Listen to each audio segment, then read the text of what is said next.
أعوذ بالله من الشيطان اللعين الرجيم. بسم الله الرحمن الرحيم.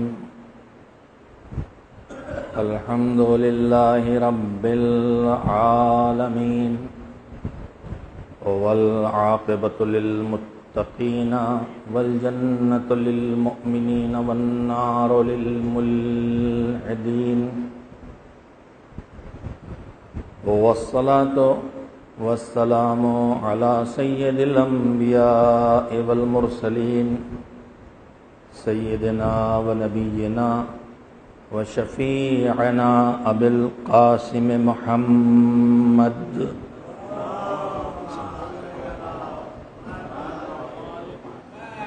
وآله الطيبين الطاهرين المعصومين المظلومين،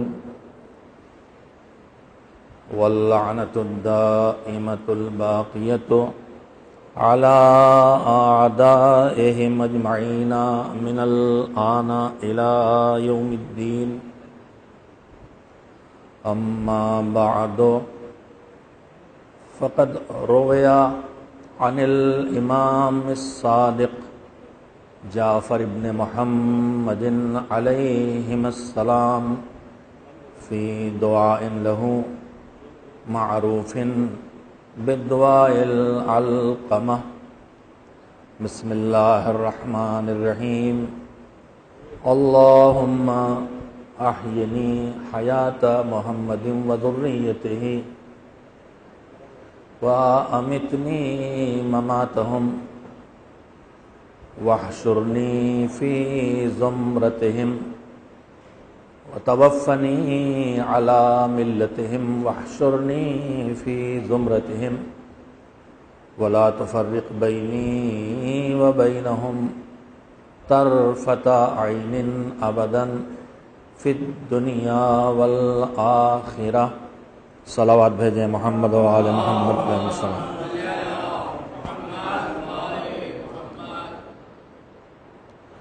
زیارت عاشوراء کے بعد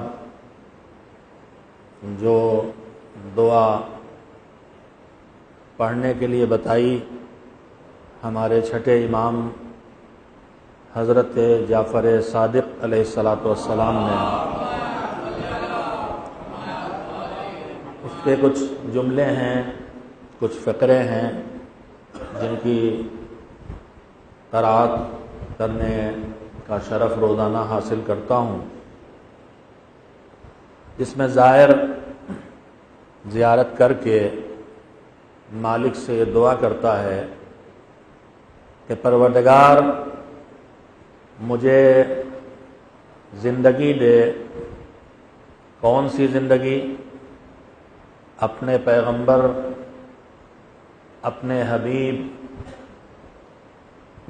حضرت محمد مصطفیٰ صلی اللہ علیہ وآلہ وسلم کی زندگی،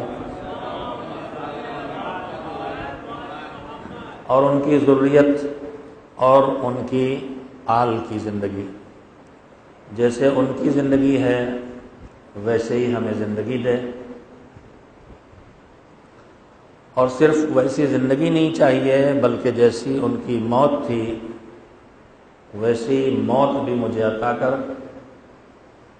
مجھے موت بھی دے تو ویسی موت دے جیسے موت ان کو دی تھی، اور ان کو ایسی موت دی تھی کہ وہ تجھ سے راضی تھے اور تو ان سے راضی تھا.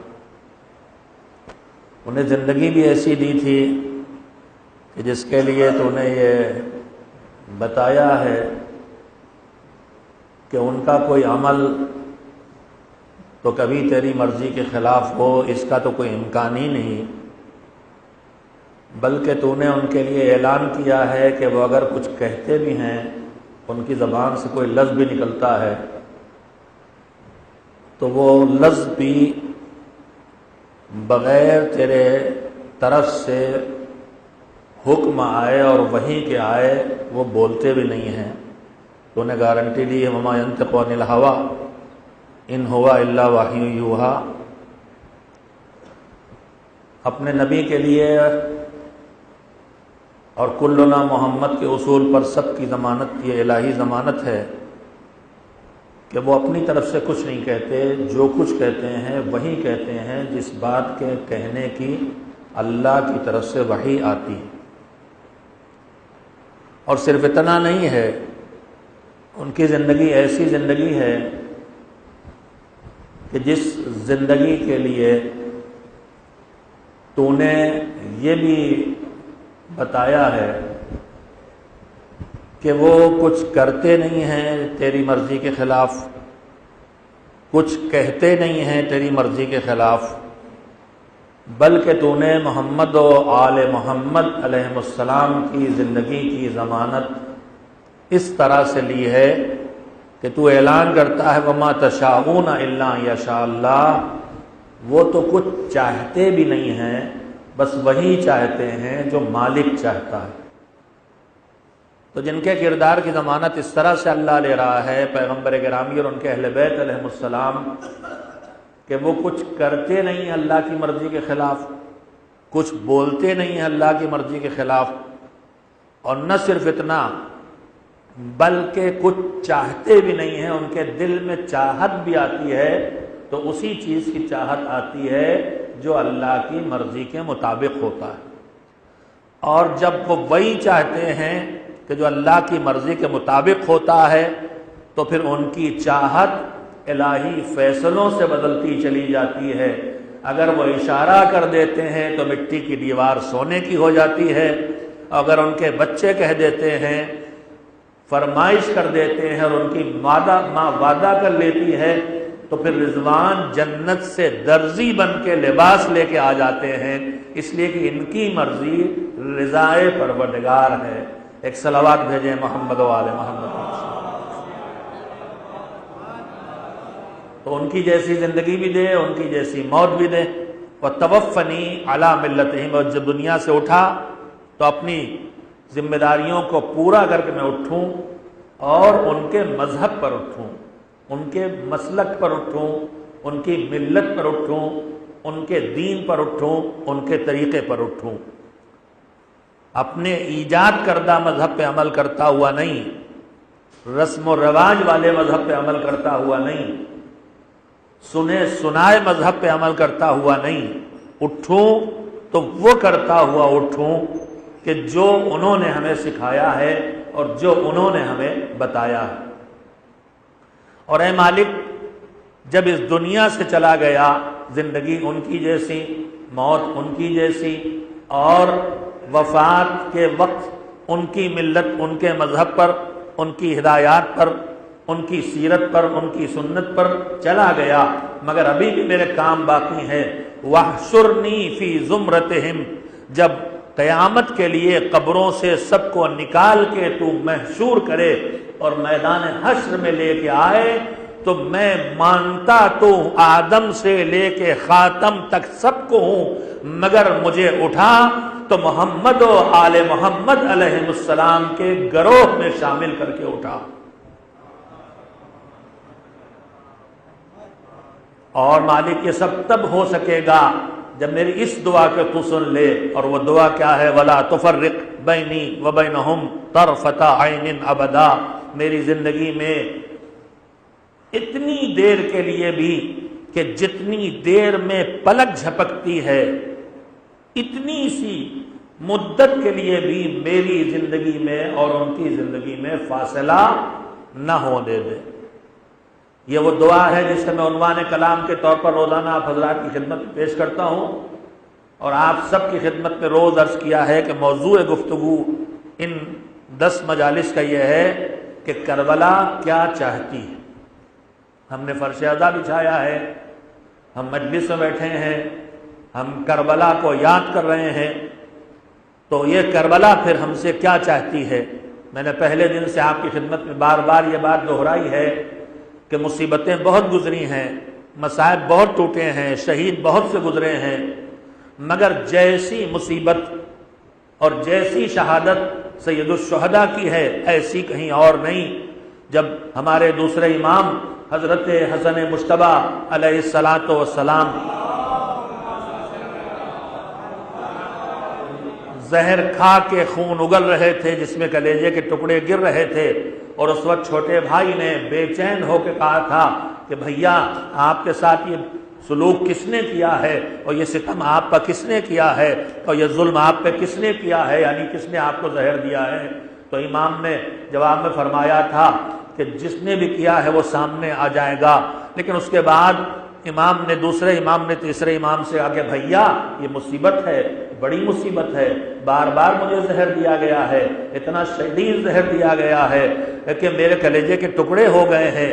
لیکن اس کے بعد امام نے اپنے چھوٹے بھائی سے کہا ولیکن لا یوم کیومک یا ابا عبداللہ، مگر اے ابو عبداللہ تمہارے اوپر جو مصیبت کا دن آنے والا ہے ایسی مصیبت کا دن کسی پہ نہیں آیا، نہ کسی پہ آیا ہے نہ کسی پہ آئے گا۔ کربلا کی مصیبت سب سے بڑی مصیبت، اس لیے پروردگار نے اس کربلا کی یادگار کا مکمل اہتمام کیا۔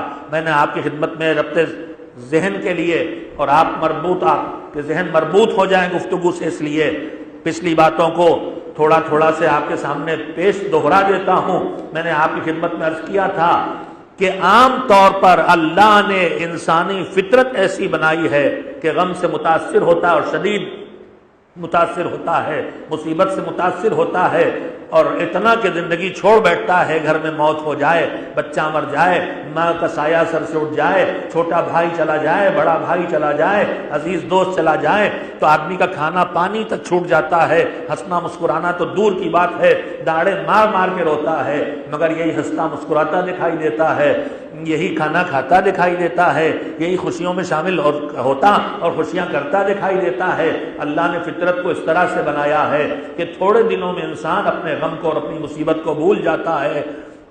ہم سب جانتے ہیں ہمارے ماں باپ، اللہ جن کے ماں باپ زندہ ان کو سلامت رکھے، جو دنیا سے چلے گئے، ہمیں ان کی یاد آتی ہے تو جب موت کے وقت اس طرح بے چین ہوتے تھے، آج بے چین نہیں ہوتے، اور باپ دادا ان کے اوپر کی نسلیں ان کی موت کے تذکروں پہ ہمارے دل بھی ذرا سا رنجیدہ نہیں ہوتے۔ تو چند نسلیں گزری، چند برس گزرے تو ہم اپنا غم بھول گئے، مگر اس فطرت کو مالک نے حسین کے لیے بدل دیا ہے۔ صدیاں گزر گئی ہیں، نسلیں گزر گئی ہیں، مگر جہاں ذکر حسین ہوتا ہے وہیں ماتم اور گریہ شروع ہو جاتا ہے۔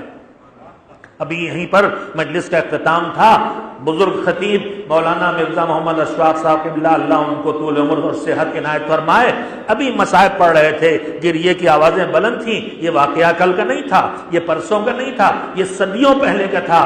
یہ حسین کے لیے بس اللہ کا اہتمام ہے کہ ان کا تذکرہ آتا ہے تو دل رنجیدہ اور آنکھوں سے آنسو ایسے رواں ہو جاتے ہیں کہ جیسے بس ابھی جنازہ اٹھا ہو۔ اور عاشور کے دن پورے عالم تشیع میں محبان محمد و آل محمد میں وہ کیفیت ہوتی ہے جیسے کاندھوں پہ جنازہ اٹھا کے جا رہے ہوں، جبکہ صدیاں گزر گئیں۔ تو یہ الہی اہتمام ہے کہ نہیں ہے؟ یہ الہی اہتمام کیوں ہے؟ یہ الہی اہتمام اس لیے ہے کہ حسین نے جو قربانیاں دی تھیں، ان قربانیوں کا جو مقصد تھا، اس مقصد کی حفاظت اب اس عزاداری سے ہونے والی۔ اللہ نے اس عزاداری کی بقا کا جو اہتمام کیا ہے، اس کے پیچھے راز کیا ہے؟ اس کے پیچھے راز یہی ہے کہ یہ عزاداری اسی مقصد کو پورا کرے گی اور کر رہی ہے جو مقصد حسین کی قربانی کا تھا۔ میں آپ کی خدمت میں ایک ذرا سے وضاحت کروں، حسین کی یزید سے جو جنگ ہوئی تھی، اس جنگ کے پیچھے جو اس کے اسباب بتائے جاتے ہیں، مجھے ان کی بحث ان میں جانا نہیں ہے، وہ سب آپ مجالس میں سن چکے ہیں۔ جو غلط تعویلیں ہوتی ہیں وہ بھی آپ سن چکے ہیں۔ 2 قبیلوں کی جنگ بنایا گیا، 2 حکام کی جنگ بنایا گیا، حکومت کی جنگ بنایا گیا، وہ سارے رنگ دیے گئے، لیکن یہ جنگ کسی اور چیز کی جنگ نہیں تھی۔ یزید اور حسین کے درمیان صرف اس کی جنگ تھی کہ یزید خود کو منوانا چاہتا تھا اور حسین خدا کو منوانا چاہتے تھے۔ یہ اور کسی چیز کی جنگ نہیں تھی۔ یزید کے خود کو منوا رہا تھا، حسین خدا کو منوا رہے تھے۔ ظاہر بھی نگاہیں یہ دیکھتی ہیں کہ یزید حسین کا دشمن تھا۔ اب ذرا سے توجہ دیں تو ایک دقیق بات آپ کی خدمت میں عرض کروں، ظاہر بھی نگاہیں یہ دیکھتی ہیں کہ یزید حسین کا دشمن تھا، یزید حسین کا گلا کاٹنا چاہتا تھا، یزید حسین سے بیعت لینا چاہتا تھا، یزید حسین کی ولایت کا منکر تھا، یزید حسین کی امامت کا منکر تھا، یزید حسین کی خلافت کا منکر تھا، یزید حسین کو وصی خدا نہیں مان رہا تھا، یزید وصی رسول نہیں مان رہا تھا، یزید حسین کو ولی خدا نہیں مان رہا تھا۔ مگر بات صرف اتنی نہیں ہے میرے جوانوں، یزید صرف حسین کا دشمن نہیں تھا، یزید صرف حسین کی جان نہیں لینا چاہتا تھا، یزید صرف ولایت و امامت کو ختم نہیں کرنا چاہتا تھا۔ یزید کس کا دشمن تھا ذرا غور کرو، یزیدی حکومت کے 3 سال ہیں، 3 سال تقریباً 6 مہینے، 3.5 سال تیز گرد، اس کے بعد واصل جہنم ہوا، اور ایسے واصل جہنم ہوا کہ آج تک یہ بھی پتا نہیں کہ کہاں واصل جہنم ہوا، کوئی نام و نشان اس کا تک نہیں ہے۔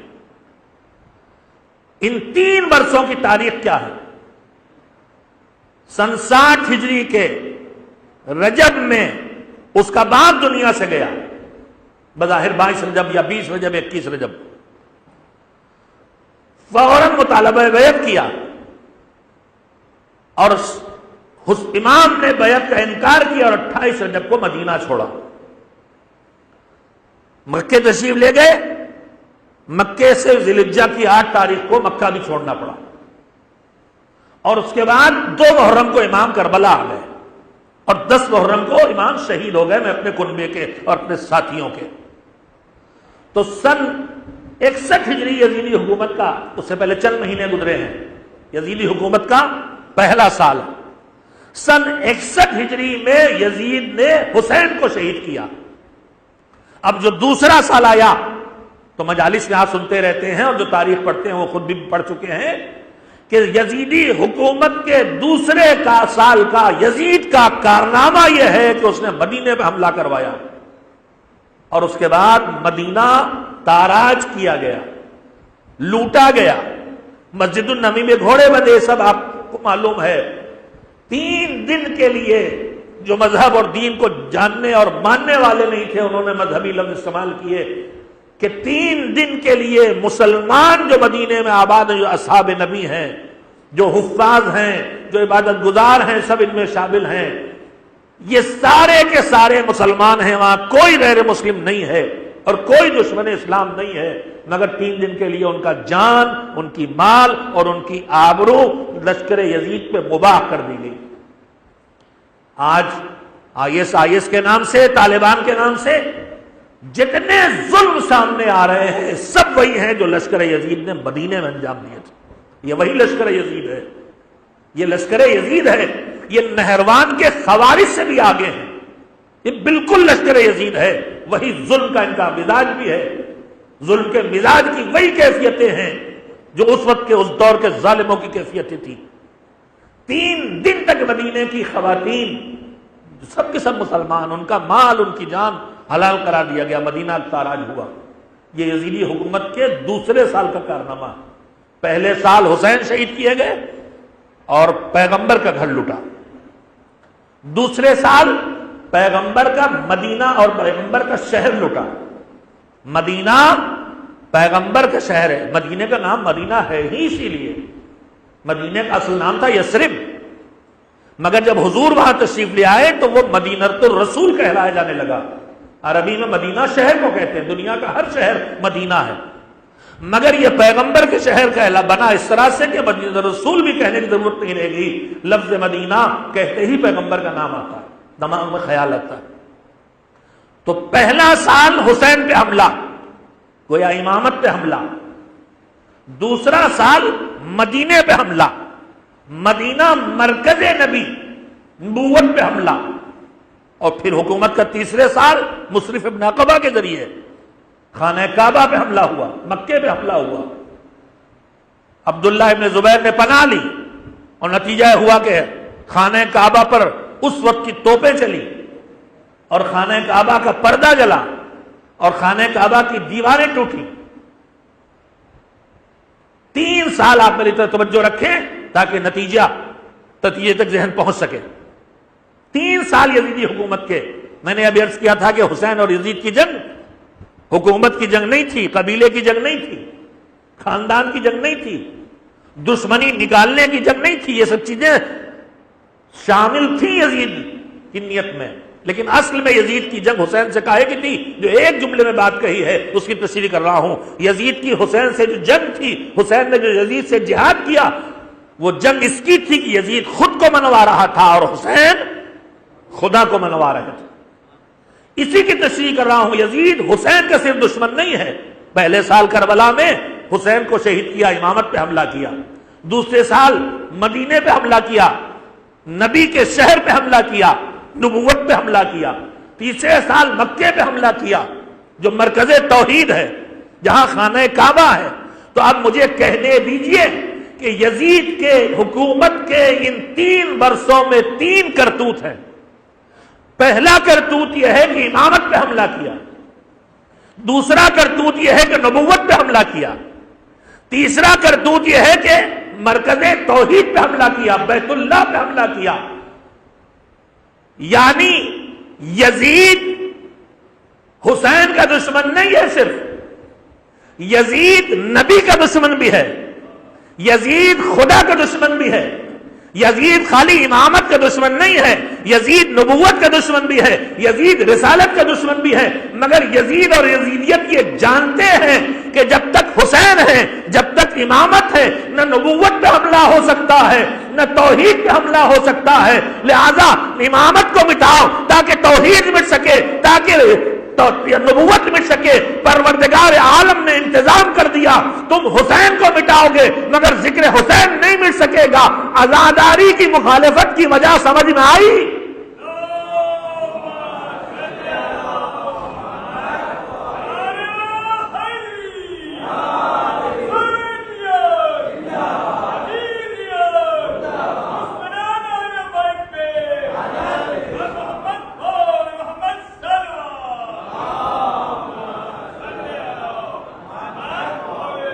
جیسے یزید کو معلوم تھا کہ جب تک امامت ہے تب تک نبوت پہ آنچ نہیں آ سکتی، تب تک توحید پہ آنچ نہیں آ سکتی۔ آج بھی دشمنان توحید کو، دشمنان نبوت کو یہ معلوم ہے کہ جب تک حسین کی عزاداری باقی ہے نہ نبوت کو مٹایا جا سکتا ہے، نہ الوہیت کو مٹایا جا سکتا ہے۔ اس لیے آج دشمن کی ساری طاقت عزاداری پہ لگی ہے۔ اور میں یہیں پہ اپنے جوانوں سے ایک بات کہنا چاہوں گا اور امید کروں گا کہ وہ پوری توجہ کے ساتھ بات کو سنیں گے۔ عزاداری کے مٹانے کی 2 تدبیریں اختیار کی گئی ہیں۔ ایک سیدھے حملہ، جہاں عزاداری ہو رہی وہاں بم داغ کے عزاداروں کو شہید کر دو، جلوس نکلنے میں رکاوٹ کھڑی کرو، پتھر برساؤ، تیر اندازی کرو، گولیاں چلاؤ، راستے بند کرو۔ ایک سیدھے عزاداری کو روکنے کی طاقت کوشش ہے، جلوس نہ نکلے، مجلس نہ ہو، نوحہ نہ ہو، ماتم نہ ہو۔ اس کے لیے بھی 2 طریقے اپنائے دشمن نے۔ ایک طاقت کا استعمال کرتا ہے، کہیں حکومت کی طاقت کا استعمال کرتا ہے، کہیں گنتی کی طاقت کا استعمال کرتا ہے، کہیں پیسے کی طاقت کا استعمال کرتا ہے، کہیں اسلحے کی طاقت کا استعمال کرتا ہے۔ ہم ان خطرات کی طرف زیادہ متوجہ ہوتے ہیں۔ یہ خطرے ہیں، لیکن یہ خطرے کبھی ایسے نہیں تھے کہ یہ کچھ روک پائے ہوں۔ جتنے ایسے خطرے بڑے ہیں، عزاداری اتنی بڑی ہے۔ جتنے بم بارگاہوں میں پھٹتے ہیں اتنی مجلسیں بڑھتی ہیں، جتنے جنازے اٹھتے ہیں اتنی تعداد، اس سے کئی گنا تعداد جلوسوں میں، اگلے جلوس میں آ جاتی ہے۔ دشمن نے دیکھ لیا کہ یہ نہیں رکتے ایسے۔ خطیب اعظم مولانا سید غلام عسکری اعلی اللہ مقامہ کا ایک فقرہ ہے، انہوں نے ایک کتاب ہے جو پڑھنے لائق ہے، شیخ محدث دہلوی کی کتاب ہے، عبدالحق محدث دہلوی کی کتاب ہے، جس کا موضوع یہ ہے کہ جو رسول اللہ کو ہر بڑی دینی شخصیت کو شہادت ملی، یا تلوار سے شہید کیے گئے یا زہر سے۔ ظاہری انبیاء میں بڑی تعداد شہید ہوئی ہے، ائمہ شہید ہوئے ہیں۔ ظاہری طور پر پیغمبر گرامی حضرت محمد مصطفیٰ صلی اللہ علیہ وآلہ وسلم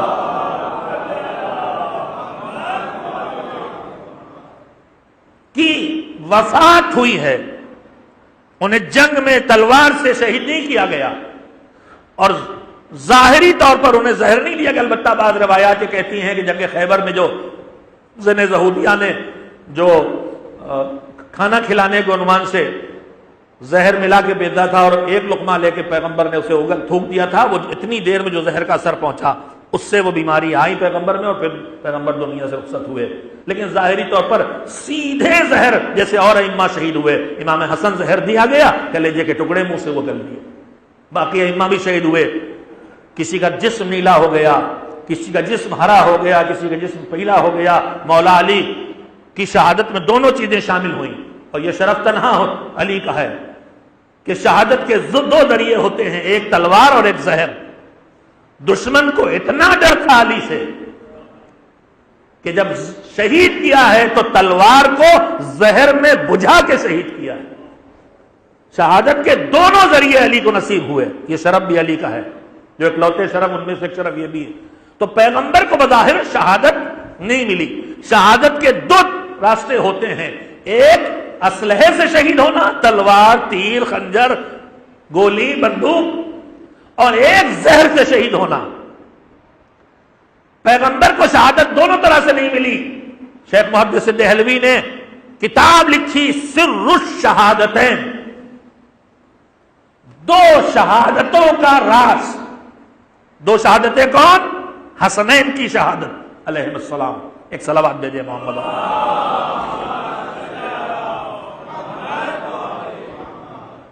پیغمبر کے دو بیٹے جنہیں آیے مباہلہ میں اللہ نے بیٹا کہا اور پیغمبر انہیں بیٹے کی جگہ لے کے گئے. ایک حسن اور ایک حسین. ایک کو زہر سے شہادت ملی، ایک کو تلوار سے شہادت ملی. ایک شہادت کہلاتی ہے جہری کھلی ہوئی اور ایک سری چھپی ہوئی. انہوں نے اس پورے کتاب میں ثابت کیا ہے کہ ان دونوں شہزادوں کو جو شہادت ملی ہے یہی دونوں شہادتیں ہیں جو رسول اللہ کی شہادت بنی. یہ رسول اللہ کے جگر کے ٹکڑے تھے، ان کی شہادت رسول کی شہادت ہے. تو بہرحال میں جملہ عرض کرنا چاہتا تھا، وہ کتاب ترجمہ کر کے چھاپی گئی ہے مولانا غلام عسکری اللہ مقامہ نے اس کا ترجمہ بھی کیا، اس پہ تمہید بھی مفصل لکھی، ادارے مکاتب سے چھپی، پڑھنے لائق کتاب ہے، آپ پڑھیں اسے.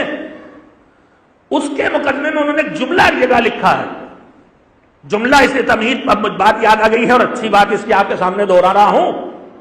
یہ جو کچھ لوگ ہیں جو گمراہی کے امام تھے مگر امام کہلاتے ہیں، اہل بیت سے خاص قسم کا کینہ تھا.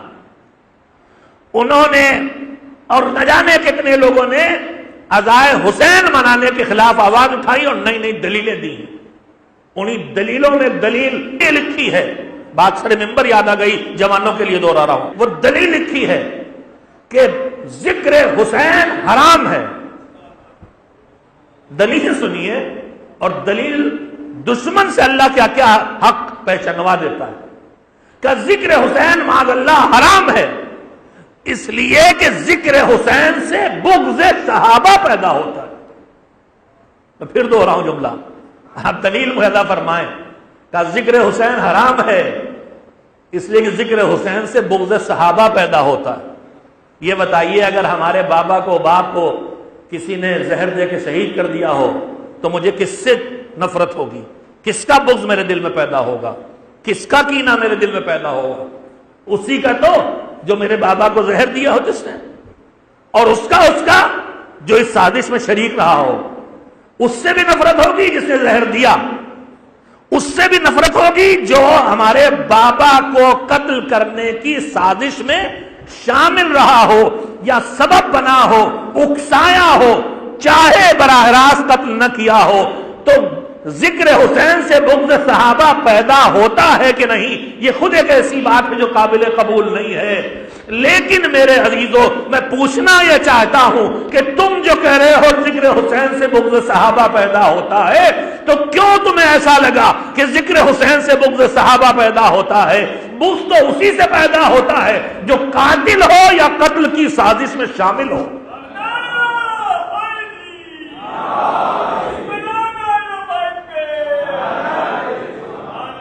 ہم نہیں کہتے کہ اصحاب رسول نے قتل کیا. آپ یہ کیوں کہہ رہے ہیں ایسی بات کہ بلا وجہ شک کی انگلی اٹھ کے وہاں تک جائے؟ کہ سیدھے نہیں تو کہیں نہ کہیں پیچھے سے تھے. تو میرے عزیزوں، بہرحال اسی کتاب میں خطیب اعظم جملہ یاد ہے جس کے طفیل میں اتنی باتیں جوانوں تک پہنچ گئیں. اسی کتاب میں خطیب اعظم نے لکھا آزاداری کو مٹانے کی چاہے جتنی مہم چلاؤ. اب بعض جملے ایسے ہو گئے ہیں جو آج کے جوانوں کو سمجھانا مشکل ہو جاتے ہیں. مہندی لگائی جاتی مستحب ہے، سنت ہے، مردوں کے لیے بھی ہے، عورتوں کے لیے بھی ہے. البتہ ایام عزا میں زینت خلاف عزا ہے، اس لیے ہر عزادار ہر وہ کام چھوڑ دیتا ہے جو سبب زینت ہو، اور ہر وہ روش اپناتا ہے جس سے غمزدگی کا اظہار ہو. اور میں یہی اپنے جوان بچوں سے اور بیٹیوں سے کہوں گا کہ تمہارے لباس بھی سادہ ہونا چاہیے. خالی کالا رنگ غم کا اظہار نہیں کرتا، لباس کی کیفیت بھی سادہ ہونا چاہیے، اس کا ماڈل بھی سادہ ہونا چاہیے، اس کا ڈیزائن بھی سادہ ہونا چاہیے. ایسا نہ ہو کہ میری بیٹیاں خالی کالے کپڑے پہن کے مطمئن ہو جائیں اور اس کے ڈیزائن روز چینج ہوں، روز کپڑے بدلے جائیں، مجالس میں روز نئے کپڑے، نئے کالے رنگ کے کپڑے پہن کر جانا نہیں. غمزدہ کی کیفیت ہونا چاہیے. اگر کسی کے گھر میں جنازہ رکھا ہو، سبم نہ ہوا ہو، چہلم نہ ہوا ہو، تو بیٹیاں اور بیٹے، بھائی اور خاندان کے لوگ کس طرح ہوتے ہیں؟ انہیں اپنے لباس کا ہوش و حواس نہیں ہوتا. اسی طرح ایام عزا میں یہ خالی کالے کپڑے پہن لینا کافی نہیں ہے، اس کے ساتھ سادگی ضروری ہے. لباس سے غمزدگی کا اظہار ہونا چاہیے. اگر لباس کا رنگ اڑ گیا ہے تو زیادہ اچھا ہے، وہ زیادہ اچھا ہے. جتنا سادہ ہے اتنا اچھا ہے. یہ باتیں ضروری ہو گئی متوجہ کرنا. کہیں کہیں ہم کچھ چیزوں کو دین سے بدل لیتے ہیں اور اس کی حکمت اور فلسفے کو نہیں سمجھ پاتے. خالی کالے کپڑے عزاداری کا اظہار نہیں ہے. کالے کپڑے تو آج کل بہت سی جگہوں پر شادیوں میں پہنے جاتے ہیں، خوشیوں میں پہنے جاتے ہیں، ڈنر سوٹ کالے ہوتے ہیں. اصل چیز ہے کہ ہمارے لباس سے اظہار غم ہو، ہماری کیفیت سے اظہار غم ہو. خدا نہ کرے ایسا نہ ہو کہ محرم سے پہلے بیوٹی پارلر والے کہیں کہ آج کل ہمارے یہاں آمد و رفت بڑھ جاتی. خدا نہ کرے ایسا نہ ہو. یہ عزاداری کی تیاری نہیں ہے. اللہ نے ملائکہ سماوات نازل کیے ہیں حسین کے غم کو منانے کے لیے. بنیت الطالبین میں شیخ عبد القادر جیلانی نے لکھا ہے، عالم اہل سنت ہیں، کہ جس دن سے حسین شہید ہوئے اللہ نے 70,000 ملائکہ زمین پہ اتارے ہیں جو بالوں کو بکھرائے ہوئے، چہرے پہ خاک ملے ہوئے طواف قبر حسین کر رہے ہیں اور قیامت تک کرتے رہے. سنو دوستو، اللہ نے اپنا گھر بنایا اور اس کے طواف کو حکم دیا ہے، مگر اس طواف میں ایام حج میں بے حساب بھیڑ، عمرے کی خاص تاریخوں میں بے حساب بھیڑ. لیکن کبھی حالات بگڑ جائیں تو کسی وقت یہ بھی ممکن ہے کہ خانہ کعبہ میں کوئی طواف کرنے والا نہ ہو. مگر یہ اہتمام الہی ہے کہ میرا گھر طواف کرنے والے سے خالی رہ جائے تو رہ جائے، مگر قبر حسین کبھی طواف کرنے والوں سے خالی نہیں رہے گی. تو میں عرض کر رہا تھا کہ مہندی مستحب ہے، زینت کا ذریعہ ہے، ایام عزا میں نہیں. ہر وہ چیز جو زینت سمجھی جائے، زینت لگے، بالوں کا اسٹائل، بالوں کے کلر، ہاتھوں میں پہنے جانے والے، حتیٰ کہ وہ کڑے کہ جن پر یا حسین یا خود بھی لکھا ہے، اگر یہ بھی زینت بنے تو پھر یہ عزاداری کا مظاہرہ نہیں ہوگا. اگر ان کو پہن کے مجھے لگے کہ میں اچھا لگ رہا ہوں اور یہ والا اچھا لگ رہا ہے تو اس کا مطلب یہ عزاداری کا ذریعہ نہیں رہ گیا. پھر ہماری نیت بدل گئی. میں بڑی غور کرنے کی بات کہہ رہا ہوں، کوئی صاحب فتوے فوراً نہ دینے لگے. میں عرض یہ کر رہا ہوں کہ ہر عمل کی روح پہ ہماری توجہ ہونا چاہیے. ہر عمل کی روح پہ جو ہم کریں اس سے جو پیغام نکلے. ان ایام عزا میں ہمارے پورے وجود سے غم کا مظاہرہ ہونا چاہیے، نہ زینت کا مظاہرہ، نہ زین کا مظاہرہ، نہ کسی طرح کی خوشی کا مظاہرہ. تو مہندی کا استعمال ہوتا ہے. اب تو مہندی کے بنے بنائے پیکٹ ملتے ہیں، اب وہ پیکٹوں کو یوز کر لیا جاتا ہے، بچے جانتے بھی نہیں. جیسے پانی، میرے بچپن میں پانی کا مطلب تھا کنویں تک جانا. گاؤں میں، میں گاؤں کا رہنے والا ہوں، ہینڈ پمپ تک جانا پھر اس کے بعد آیا. مگر آج کی نسل میں پانی کا مطلب کیا ہے؟ فریج تک جانا. پہلے انڈے کا مطلب تھا کہ مرغی خانے تک جانا، جاؤ ڈھونڈو ڈھابلی میں کوئی مرغی نے انڈا دیا اور لے آؤ۔ اب انڈے کا مطلب کیا ہے؟ سپر اسٹور تک جانا۔ تو اسی طرح سے مہندی پیکٹ، لیکن مہندی اسنیک، میں معاف کرے جو جانکار ان کے لیے نہیں، لیکن بچوں کو باتیں سمجھانے کے لیے وضاحت کرنا پڑتی۔ مہندی ایک پودا ہے، باریک سی پتی ہوتی ہے، ہرے رنگ کی ہوتی ہے، اسے پیسا جاتا ہے اور سل بٹے میں پیسا جاتا تھا، پانی ڈال ڈال کے، سوکھی نہیں گیلی پیسی جاتی۔ جتنا اسے پیسا جائے، کم پیسیے گا پیلی پیلی رہے گی، جتنا پیستے جائیے گا رنگ گہرا ہوتا جائے گا۔ یہ کیفیت مجھے بیان کرنا پڑی جملے کی قیمت پہچاننے کے لیے۔ خطیب اعظم مولانا سید غلام عسکری اللہ مقامہ نے کہا کہ اے عزاداری کے مخالفین سنو، تم کبھی عزاداری کو روک نہیں سکو گے، ہم لے کر کے فتوے دے دے کے، جانے لے لے کے، خون بہا بہا کے، نظریات بدل بدل کے، کبھی نہیں روک سکو گے۔ اس کے بعد انہوں نے جملہ لکھا ہے جس کے شاید پورے الفاظ مجھے یاد نہ رہ گئے ہوں، کہا عزاداری وہ ہنا ہے، ہنا عربی میں مہندی کو کہتے ہیں، کہا عزاداری وہ ہنا ہے کہ اسے جتنا ظلم و ستم کی چکی میں پیسا جائے گا اتنا ہی اس کا رنگ نکھرتا چلا جائے گا۔ ایک صلوات بھیجے محمد و آل محمد علیہ وسلم۔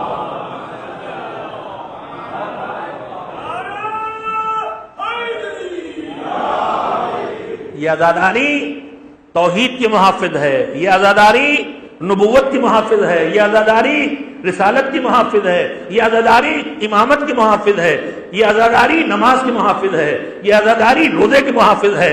حسین نے کربلا میں جہاد کر کے جو کچھ بھی بچایا تھا وہ سب یہ عزاداری بچاتی ہے۔ حسین نے دین بچایا تھا، دین کے 3 حصے ہیں، دین میں عقائد ہیں، توحید ہے، حسین نے توحید بچائی، حسین نے رسالت بچائی، امامت بچائی، قیامت کا عقیدہ بچایا، سب مٹ جاتا۔ حسین نے نماز بچائی، روزہ بچایا، حج و زکات بچائی، صلہ رحم کا حکم بچایا، حسین نے اخلاقیات بچائے، حسین نے شجاعت کو بچایا، حسین نے سخاوت کو بچایا، پورا دین حسین نے بچایا۔ آج عزاداری سے دشمنی اسی لیے ہے کہ یہ عزاداری اس دین کی حفاظت کر رہی ہے۔ پھر خطیب اعظم کا ایک جملہ دہراؤں، اس سے اچھے جملے مجھے اس مفہوم کو پہنچانے کے لیے نہیں ملتے۔ حسین کے عزاداروں سے خطیب اعظم مولانا غلام عسکری کہہ رہے ہیں کہ اے عزاداروں، پھر میں ایک ذرا سے لفظ کی وضاحت کروں اپنے جوانوں کے لیے۔ ابھی تو لائٹ سے، جو لائٹ ہے روشنی ہے ان بلبوں سے، ٹیوب سے ہے، تھوڑا پہلے ابھی بھی آپ کم سے کم برتھ ڈے میں شمع جلاتے ہیں یا روزوں پہ جاتے ہیں تو وہاں بھی روشنی کرتے ہیں شمع سے۔ البتہ مذہب نے روشنی کا حکم دیا ہے، شمع یا چراغ کا حکم نہیں ہے، خوشبو کا حکم ہے، اگربتی یا موم بتی یا لوبان کا حکم نہیں ہے۔ پھر وہی مسئلہ ہے کہ ہمیں حکمت حکم خدا سمجھنا چاہیے۔ کبھی کبھی حکمت ہمارے دماغوں سے چلی جاتی۔ فاتحے میں، روزوں پر، مسجد میں، جہاں بھی ہے معاملہ، خوشبو اور روشنی ہے۔ روشنی کا ذریعہ کل شہد کی مکھی کے چھتے سے نکالا ہوا موم تھا تو اس موم کی موم بتی شمع تھی۔ پھر روشنی کا ذریعہ مٹی کا تیل نکلنے سے پہلے چراغ سے، کڑوا تیل سرسوں کا تیل تھا، جہاں جس کو تیل نصیب اس سے جلاتا۔ پھر مٹی کا تیل نکل آیا، اس سے شمع بن گئی، مٹی کے تیل کے چراغ وہ لالٹینیں ہو گئی۔ تو یہ شمع یا چراغ، یہ چیزیں، یہ حکم خدا نہیں ہے۔ حکم ہے کہ کسی مومن کا انتقال ہو جائے تو رات میں اندھیرے میں اسے نہ رکھو، وہاں روشنی کرو۔ اب اس روشنی کا مطلب یہ نہیں کہ وہاں موم بتی جلاؤ، مسجد میں روشنی کرو تو اس روشنی کا مطلب نہیں کہ وہاں وہی موم بتی جلے جو 50 سال پہلے نصیب تھی، اب بلب آ گئے جلے گا۔ روزوں میں روشنی کرنا ہے، روشنی کرو، تو موم بتی نہیں، بلکہ ان درگاہوں پر جو موم بتیاں، ان باتوں کی طرف متوجہ کرنا لازمی ہو گیا ہے۔ ان درگاہوں پر جو موم بتیاں ہم جلا رہے ہیں، اگر اس درگاہ کی زمین کو، فرش کو، دیوار کو اس موم بتی کا دھواں سیاہ کر رہا ہے تو یہ وہ بیجا تصرف ہے جس کی ہمیں اجازت نہیں ہے۔ ہم اس وقت کو نقصان پہنچا رہے ہیں، ہم یہ نہیں کر سکتے۔ مسجدوں کی طاقوں میں لوگ موم بتیاں جلا دیتے ہیں، موم بتی جلانے کا کوئی حکم نہیں، روشنی کا حکم ہے۔ آپ جائیے درگاہ کے منتظم کے حوالے پیسے کیجئے کہ اگلے مہینے بجلی کے بل میں اتنے پیسے میرے شامل کر دیجئے۔ مسجد کے مسجد کے منتظم کے حوالے کیجیے، اتنے پیسے بجلی کا جو بل دیا جاتا ہے وہ پیسے مجھ سے لے لیجیے، یا فلاں جگہ روشنی کم ہے ایک بلب میری طرف سے وہاں لگوا دیجیے، آپ کی نیاز پوری ہوگی۔ تو نظر اور نیاز جو ہے وہ اس حکمت کے تحت ہونا چاہیے جو حکمت احکام الہی میں ہے۔ روشنی کا بہتر ذریعہ وجود میں آ گیا ہے، اسے اپنایا جائے گا۔ خوشبو کا بہتر ذریعہ وجود میں آ گیا ہے، اب ضروری نہیں ہے کہ جلوس اعضاء میں لوبان ہی جلایا جائے، جو اس سے بہتر خوشبو نکل آئی ہیں، اسپرے ہیں، دوسری چیزیں ہیں، وہ استعمال کی جائیں جو پائیدار ہیں، جو دیر تک باقی رہیں گے۔ تو میرے عزیزو، حکم خدا کی جو حکمتیں ہیں ان حکمتوں کو سمجھنا ضروری ہے، ورنہ ہوتا یہ ہے کہ حکمتیں چلی جاتی ہیں اور ظاہری شکل و صورت خالی باقی رہ جاتی ہے اور ہم پچھڑتے چلے جاتے ہیں۔ ایک صلوات بھیجیں محمد و آل محمد۔ معاف کریں گے، سچی بات یہ ہے کہ جو کل عنوان میں نے چھیڑا تھا جس کی باقی باتیں اور اگلی بات آج کہنا چاہتا تھا، گفتگو کیسا سلسلہ شروع ہو گیا، یہ بھی ضروری ہے۔ کربلا ہم سے جو چیزیں چاہتی ہے ان میں سے ایک چیز ہے شعور دین۔ میں جملہ جو آپ کو سنا رہا تھا کہ یہ آزاداری دین کی حفاظت کرتی ہے، عقائد کی حفاظت کرتی ہے، احکام خدا کی حفاظت کرتی ہے، اخلاقیات کی حفاظت کرتی ہے۔ شمع کا لفظ مجھے سے بولنا تھا تو میں شمع کے لفظ کی طرف اپنے جوانوں کو لایا تھا۔ جہاں گاؤں میں آپ جہاں بجلی نہیں آتی وہاں آج بھی چراغ جلائے جاتے ہیں، تو آپ نے دیکھا ہوگا ان پر چراغوں کے اوپر چمنیاں ہوتی، لالٹین میں بھی چمنی ہوتی، لیمپ پہ بھی چمنی ہوتی۔ یہ جو لگے ہوئے جگہ جگہ اب یہ صرف خوبصورتی کے لیے لگے، یہ فانوس کہلاتا ہے، لائٹ اس کے اندر چاروں طرف سے شیشہ، یہ تو ہوا سے نہیں بجھے گا، لیکن پہلے جب شمعیں جلتی تھی بارگاہوں میں سجاوٹ ہے تو شمعوں کو ہوا نہ بجھا پائے اس لیے اس کے لیے شیشہ لگایا جاتا تھا، وہ کہلاتا ہے فانوس۔ اب سنیے جملہ، خطیب اعظم مولانا ابو عسکری اللہ مقامہ نے کہا، جوانوں عزاداری کے فانوس میں دینداری کی شمع روشن کرو، عزاداری کے فانوس میں دینداری کی شمع روشن کرو۔ جیسے حسین نے کربلا میں شہادت دے کے دین کو بچایا تھا، ویسے ہی عزاداری کا وہ قلعہ بناؤ، عزاداری کی وہ چہار دیواری بناؤ جہاں جہاں عقل بھی ہو، شعور بھی ہو، علم بھی ہو، معرفت بھی ہو، اطاعت کا جذبہ بھی ہو، قربانی کا جذبہ بھی ہو۔ یہ ساری چیزیں اس فانوس میں اس طرح شامل کر دو کہ اس فانوس کے اندر توحید بھی پنپتی رہے، نبوت بھی محفوظ رہے، ولایت کا عقیدہ بھی محفوظ ہوتا رہے، سجدے بھی ہوتے رہے، زکات بھی دی جاتی رہے۔ یہ سب ماتم حسین کے حلقے میں اس طرح سمیٹ لو کہ ماتم کی صداؤں کے 20 سے تکبیروں کی صدائیں اٹھتی چلی جائیں۔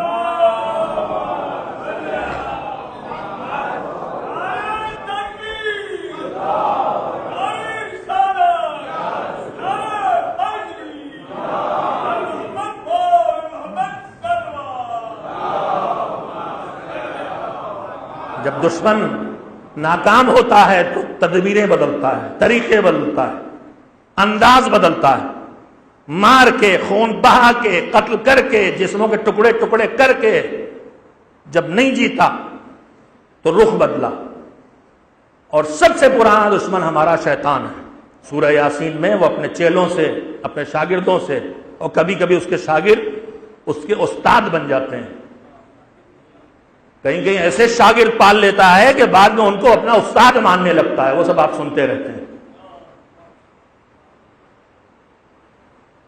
اپنے شاگردوں سے، اپنے نمائندوں سے جو انسانوں میں بھی ہیں، جنوں میں بھی ہیں، قرآن مجید صاف کہتا ہے، بسم اللہ الرحمن الرحیم، قل اعوذ برب الناس ملک الناس الہ الناس، پناہ مانگتا ہوں اللہ کی بارگاہ میں، اللہ کے صفات بیان کر کے کاہے سے پناہ مانگتا ہوں؟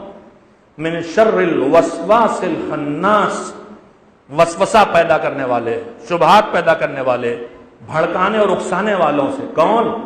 من شر الوسواس الخناس الذی یوسوس فی صدور الناس، جو دلوں کے اندر وسوسہ پیدا کرتے ہیں۔ کہ کون ہے وہ؟ من الجنتی والناس، یہ شیطان جنوں ہی میں نہیں ہے خالی، یہ شیطان انسانوں میں بھی ہیں۔ اس وقت دشمن نے ایک کھلا شیطان لگا رکھا ہے جو کاٹ رہا ہے گلے، جو بہہ رہا ہے خون، اور اس سے زیادہ چھپے ہوئے شیطان معاشرے میں ڈال دیے ہیں جو ہم سے ہمارے دین کی روح کو چھیننے کے پیچھے پڑے ہیں۔ سورہ یاسین میں اللہ نے صاف اعلان کیا، بسم اللہ الرحمن الرحیم، الم اعہد الیکم یا بنی آدم اللہ تعبدوا الشیطان انہ لکم عدو مبین۔ دیکھو شیطان کی بات نہ ماننا، وہ تمہارا کھلا ہوا دشمن ہے۔ شیطان کیا کرتا ہے؟ نماز نہیں پڑھیں آپ، یہ چاہے گا وہ پہلے تو وہ سلائے گا گہری نیند، صبح کسمسا کے اٹھیں گے، ابھی تو ٹائم ہے، ابھی تو آدھا گھنٹہ ہے، ابھی تو 40 منٹ ہیں، ابھی تو 1 گھنٹہ ہے، ابھی تو 10 منٹ ہیں، پلٹ کے دباتا رہے گا پیر اور سلاتا رہے گا۔ ایک تدبیر تو یہ ہوتی، اور جب اس والی تدبیر سے نہیں روک پاتا اور نمازی پڑھ کے رہے گا نماز، تو پھر روح نماز چھیننا شروع کرتا ہے۔ نماز پڑھنے شروع ہوئے اور ساری جلدی اسی میں، ہر کام اسی وقت یاد آ رہا، جلدی سے یہ زن سے رکوع، وہ دن سے سجدہ۔ میں کئی بار کے دوہرا چکا ہوں، لیکن بات موقع کی اس لیے یاد دلانا چاہتا ہوں۔ بعض لوگ انہی باتوں کو عذر بنا لیتے ہیں، کہ بھائی نماز کیوں نہیں پڑھتے؟ خطیب اعظم مولانا غلام عسکری کا فکرہ اسی مسجد میں کئی بار دوہرا چکا ہوں، مگر جوان بھی میرے سامنے بیٹھے، شاید انہوں نے سنا ہو۔ کہ نماز کیوں نہیں پڑھتے؟ کہا مولانا کیا کرے نماز پڑھ کے، ایسی نماز ہے کس کام کی؟ کہا کیا ہوا بھائی؟ کہا رے مولانا نماز پڑھنے کھڑے ہوتے ہیں تو دنیا کی ہر بھولی بات تو اسی نماز میں یاد آتی، اللہ کے اب بھی یہاں کبھی وہاں، آج یہ بچے کی فیس جمع کرنا ہے، آج یہ قسط جمع کرنے جانا ہے، آج گھر میں سودا، دنیا کی ہر بھولی بات اسی نماز میں یاد آتی، اللہ کے علاوہ سب کچھ اسی نماز میں یاد آتا، تو ایسی نماز کیا کریں پڑھ کے؟ تو خطیب اعظم کا جملہ سنیے، قوم کے طبیب تھے، وہ علاج بتاتے تھے۔ کہا میرے بھائی پڑھتے رہیے، ہر بھولی چیز اسی نماز میں یاد آتی ہے نا، ایک دن بھولا ہوا خدا بھی اسی نماز میں یاد آ جائے گا۔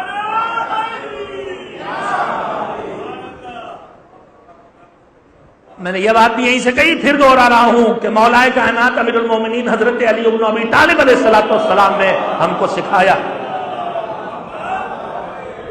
کوالٹی مینٹین کرنے کا حکم ہے، لِيَبْلُوَكُمْ أَيُّكُمْ أَحْسَنُ عَمَلًا ہے۔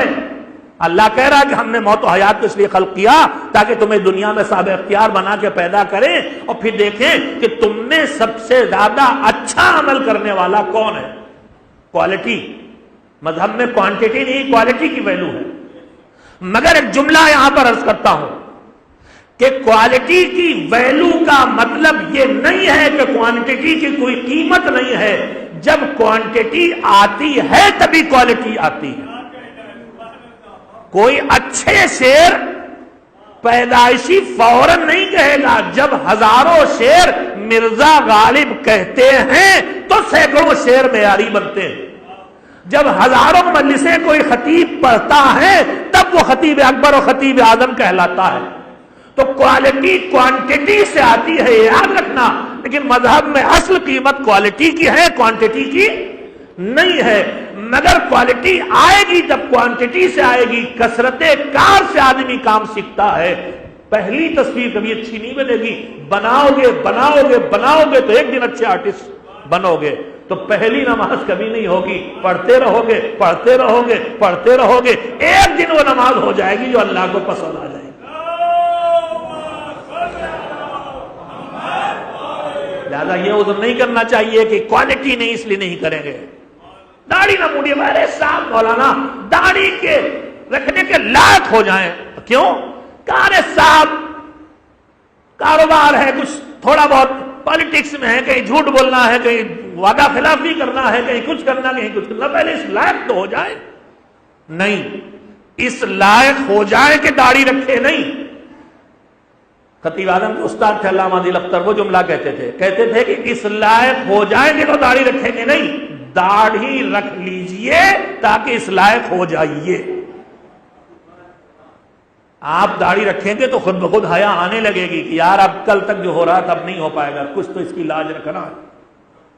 تو یہ عذر نہیں چلیں گے، مولا کائنات نے اسی طرف متوجہ کیا ہے۔ کئی چیزیں مولانا ایک روایت جو میں پیش نظر میں کئی چیزیں گنائی، ان میں ایک جملہ یہ بھی سنایا کہ تم 5-6 چیزیں ہیں، ان میں سے ایک چیز یہ جو میرے موضوع متعلق ہے کہ تم ویسی عبادت کرنا چاہو گے جیسی عبادت اللہ کو پسند آ جائے۔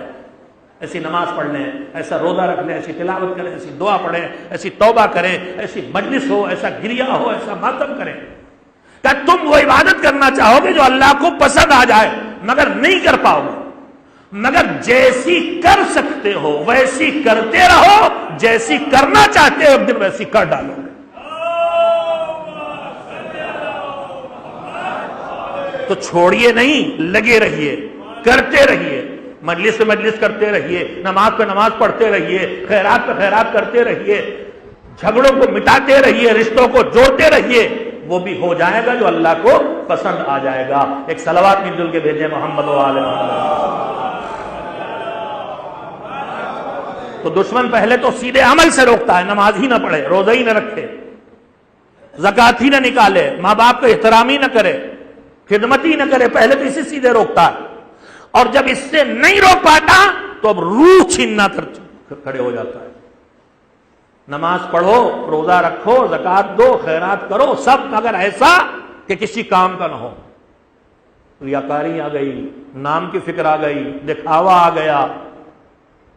اب وہ نماز کس کام کی جس میں ریاکاری، وہ دعا کس کام کی جس میں دکھاوا، وہ نوحہ کس کام کا جس میں لوگوں کی پسندیدگی کی فکر، وہ مجلس کس کام کی جس میں اللہ کے بجائے بندوں کی واہ واہ کی امید۔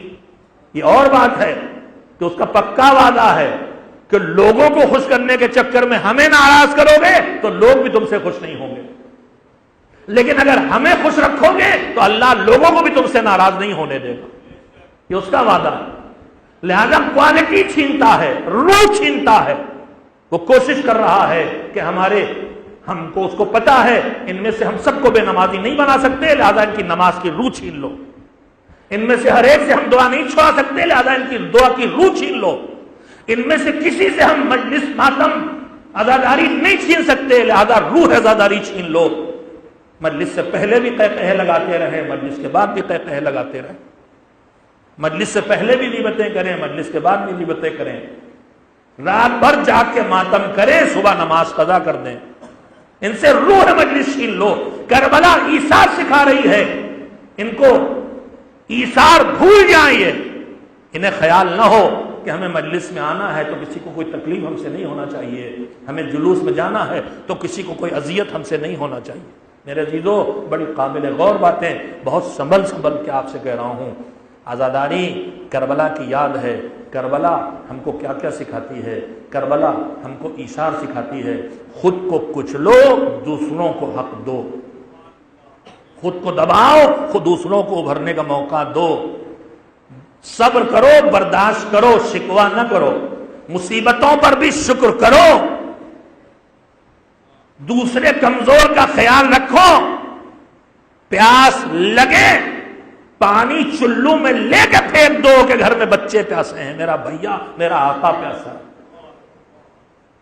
پانی ملے تو تشنا چھوٹے بھیا کو پلانے کے لیے بڑھ جاؤ۔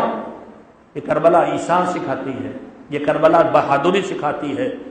بہادری دوسرے کا گلا کاٹنا نہیں ہے، جہاد اکبر اپنے نفس پہ قابو حاصل کرنا ہے۔ کربلا کہتی ہے زبان کو غیبتوں سے روکو، زبان کو گالیوں سے بچاؤ، توہین مومن سے رکو، الزام تراشی سے رکو، رضائے پروردگار کا خیال رکھو اور کسی چیز کا خیال نہ رکھو۔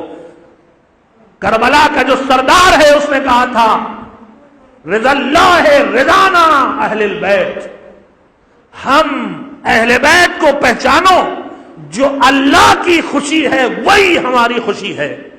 کربلا ہم سے کہہ رہی عزادار، اے میرے ماتمدار، حسین آواز دے رہے ہیں، میرے کٹے ہوئے سر پہ رونے والے،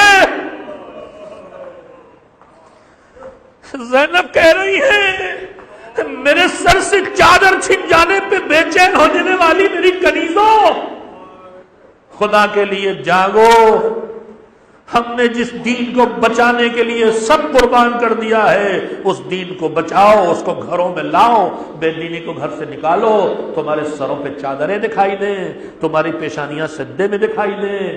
کٹے ہوئے سر سے حسین تلاوت کے کہہ رہے ہیں قرآن، تاقو پہ نہ جانے پائے، ہاتھوں پہ دکھائی دیں۔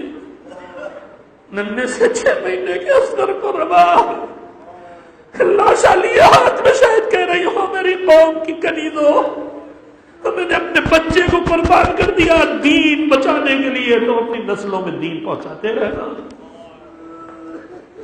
بس عزیزو انشاءاللہ یہ غم حسین دلوں کو نرم کرتا ہے، دل سے نکلی ہے دل میں اترے۔ عزاداروں، ماتمداروں، ایک دوسرے کی عزت کرنا سیکھو، ایک دوسرے کا احترام کرو، ایک دوسرے کا خیال کرو، کوئی کسی کو دھکا نہ دے جلوس میں، کوئی کسی کے چپلوں کو نہ روندے۔ بے چین ہوتے ہو حسین کی لاش پامال ہوئی، خدا کے لیے کسی کے کردار کو پامال نہ کرو۔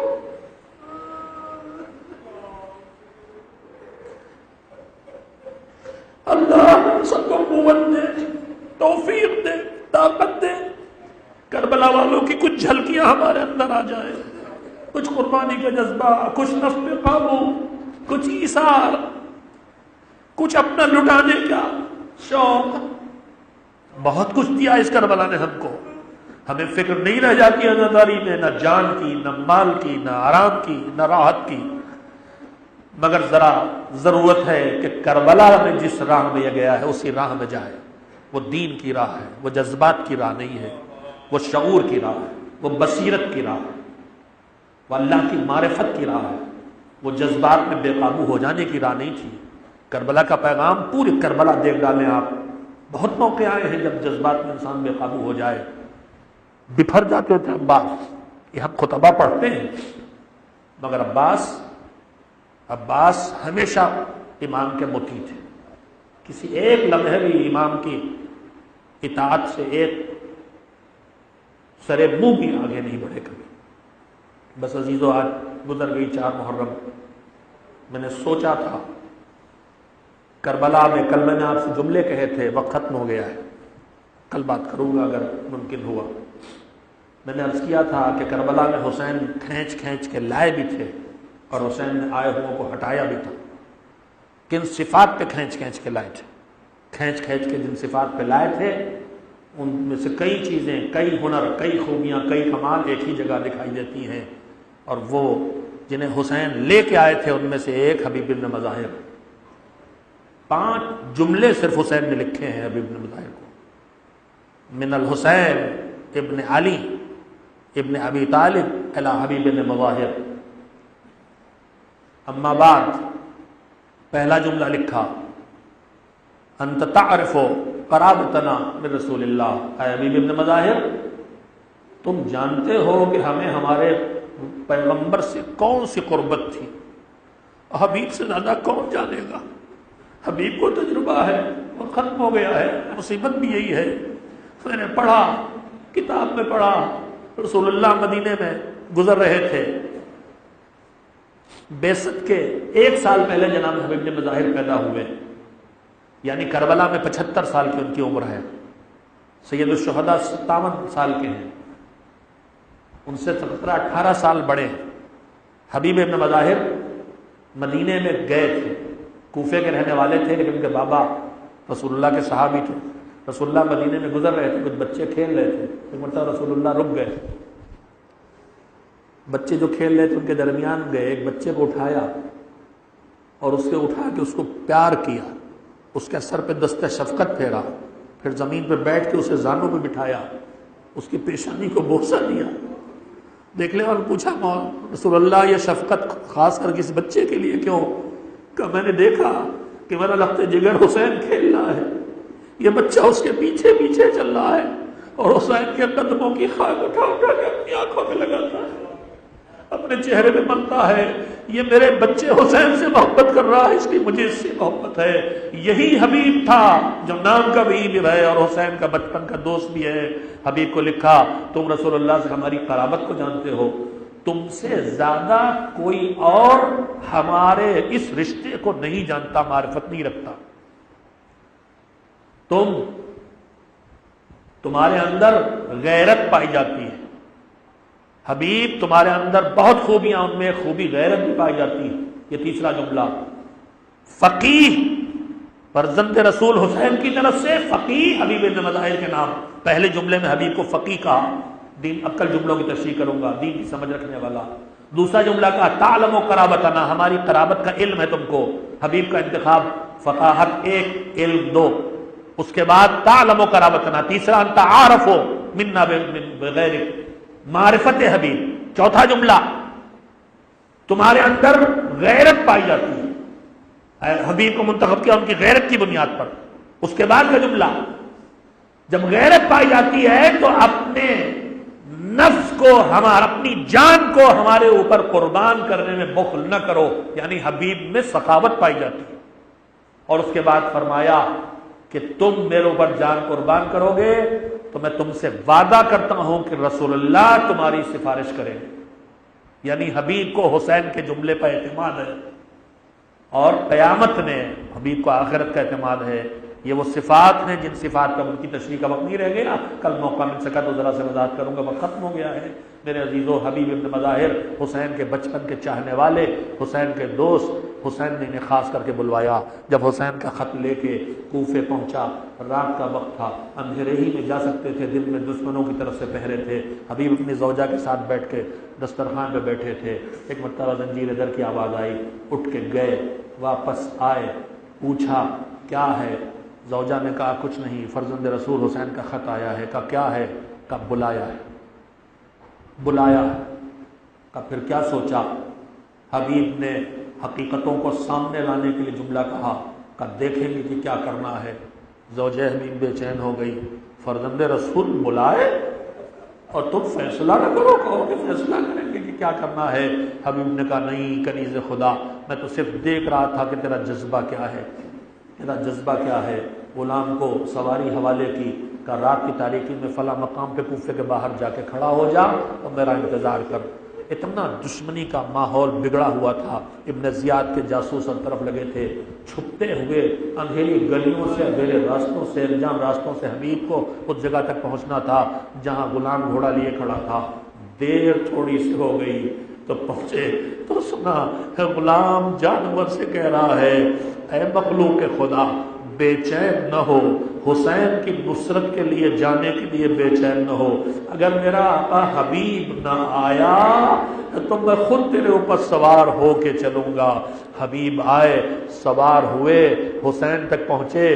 کل میں نے جملہ کہا تھا کہ 2 محرم کو جب سے یہ قافلہ کربلا آیا تھا، اس وقت سے جب گھوڑوں کے ٹانپوں کی آواز آتی تھی، زینب کبریٰ کہتی تھی فضا جا کے دیکھ کیا میرے بھیا کے مددگار آئے، اور فضا آ کے کہتی تھی شمر لشکر لے کے آیا ہے، خولی لشکر لے کے آیا ہے، سنان رسالہ لے کے آیا ہے، سپاہ یزید آئی ہے۔ زینب کہتی تھی یزید کے ساتھی اتنے اور میرے بھیا کا کوئی ساتھی اور مددگار نہیں۔ اس مایوسی کے عالم میں جب گھوڑوں کے ٹاپوں کی آواز خیموں تک پہنچی اور غلغلہ اٹھا تو زینب نے کہا فضا جا کے دیکھ کیا کوئی میرے بھیا کا مددگار آ گیا۔ فضا آئی، آگے کہا، دیکھا، جا کے کہا شہزادی آپ کے بھیا کے بچپن کے دوست حبیب آئے۔ حسین کے خیموں میں خوشی کی لہر دوڑ گئی۔ زینب نے کہا یہ لے جا، یہ مہندی اور خوشبو حبیب کو میری طرف سے تحفہ دے اور میرا سلام حبیب سے کہہ دے۔ فضا نے آ کے کہا زینب تمہیں سلام کہہ رہی ہے۔ حبیب نے سر سے اندازہ اتار کے پھینک دیا، ارے یہ لاوارسی، یہ بے کسی کہ شہزادیاں غلاموں کو سلام کہے۔ میں کہوں گا حبیب ابھی تو تم زندہ ہو، وہ وقت بھی آئے گا جب ان بیویوں کے سروں سے ردائیں چھینیں گی، تمہارا سر نو کے نیزہ پہ ہوگا، تمہارا بیٹا چھین لے گا سر نو کے نیزہ سے، مگر اکبر کا سر نیزے پہ لیلا دیکھتی رہے گی، بھیا حسین کا سر نو کے نیزہ کی بلندی پہ زینب دیکھتی رہے گی۔ وَسَيَعْلَمُ الَّذِينَ ظَلَمُوا أَيَّ مُنقَلَبٍ